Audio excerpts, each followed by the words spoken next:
Okay, we can move on to talking about these cool looking sockets here from Koken.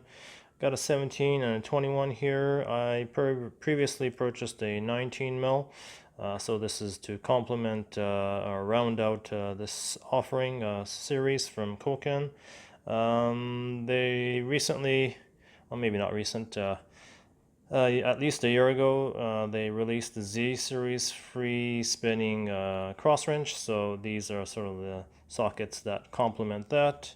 However, my primary usage for these sockets are to be mated with torque wrench, half-inch drive torque wrench.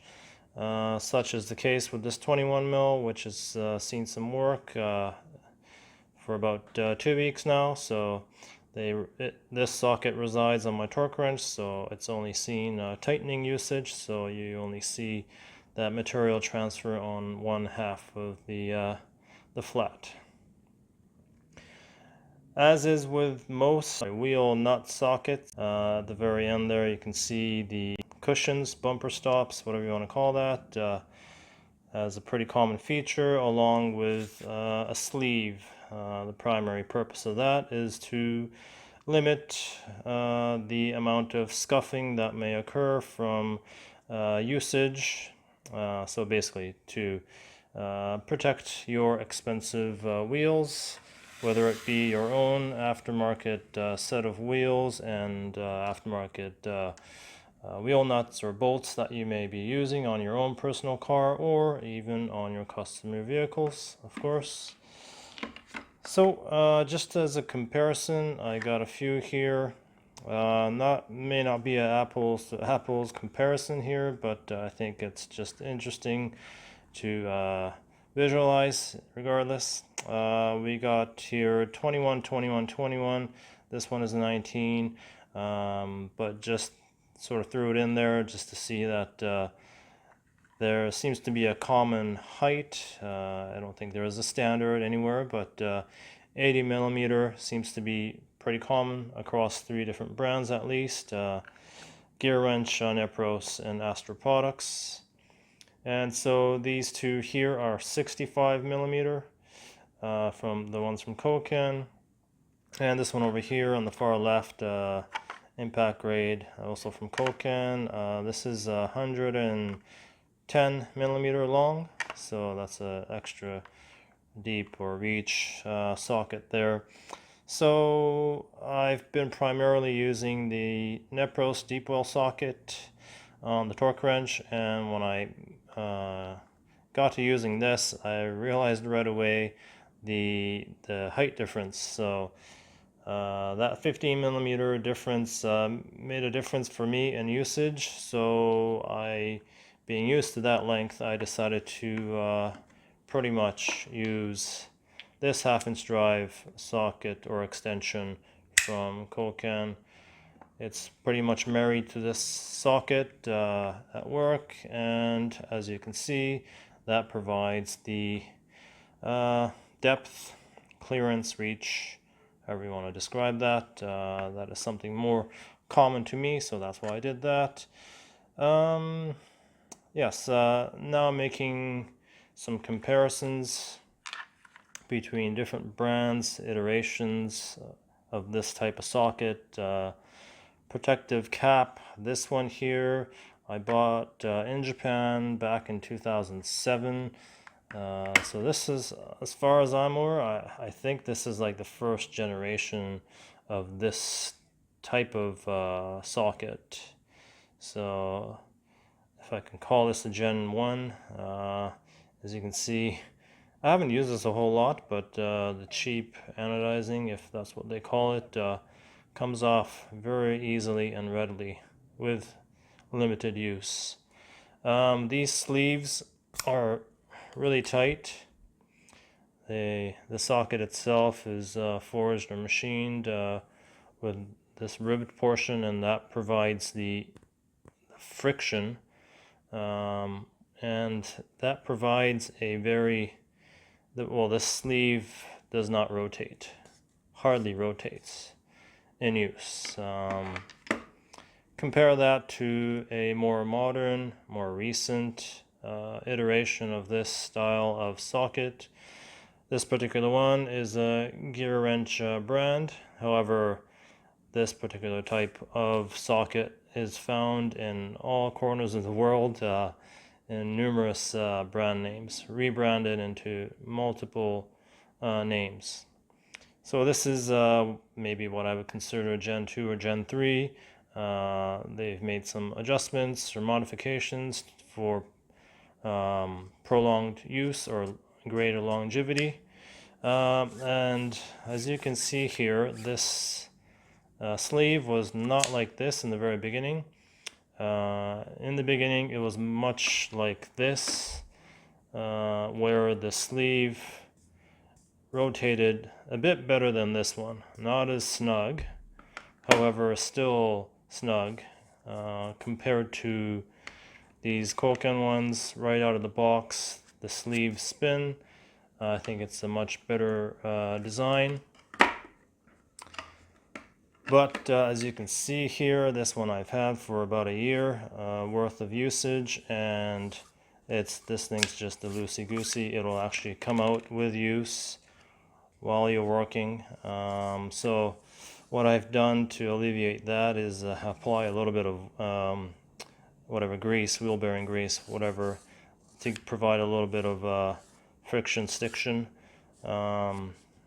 So yeah, not the greatest design. The lip or ribs, unlike this first gen was on the socket itself, but on this current generation stuff, it's on the sleeve itself. But with use, that wears out, and you get, this is the end result. So yeah, I think that's what I wanted to mention. So the Koken one is, in my opinion, superior in terms of design of the sleeve. The secret behind that, I'm not sure if I want to reveal this, because there's probably going to be some manufacturers in some unknown country, Asian country, that's going to see this, and they're going to probably copy it, make their version a little better to imitate what Koken has been doing for over 10 years now. This one I bought in probably 2012. This one's marked 2011. Patented. Any case, yeah, the secret is on those nubs there. In this position, in this area of the socket, there is friction. But once the sleeve rides past that portion, it relieves the tension and provides a sleeve that is relatively free to rotate. And some other details of the actual sleeve. What I think makes the Koken one better is, as you can see, look at the face of the sleeve. The Koken has an area available. However, the other brands do not offer that. So that's another point that I would like to mention. And so I thought I was done, but not. So something to mention about is the overall diameter of the sockets. In particular with the Koken ones, these impact grade sockets are actually very, very thin walled. So with the sleeve removed, if I compare this with a regular chrome socket, if I can get that to focus there, you can tell that the Koken thin wall impact here is actually just a hair smaller than a chrome equivalent in the same size. With the sleeve on, I believe it's just slightly over the overall diameter of a chrome socket, as you can see. Somewhere around there. There you go. So that goes to show just how thin walled these wheel impact sockets are. Now let's compare that to a GearWrench. This is also regarded as a thin wall. And as you can see there is a marked difference. Definitely these are, I guess I would consider that a regular thin wall. This is an extra thin wall. And shame on me, I should have brought my 21 mil deep well impact socket, standard, non-sleeved, just as in a comparison, because those ones are going to be thicker than this.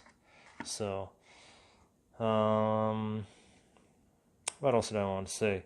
Yes, so because of the thin wall nature of these sockets and impact grade, you're going to be impacting depending on your usage, really. Your mileage will vary, obviously, but if you are at a tire shop or you exclusively work on, a particular brand where they only use a 21 or 19 or 17, whatever it may be, if you're using that day in, day out, eventually these sockets are going to crack on you, because if you're, and I mean, not every wheel out there and not every nut out there is going to be torque to spec.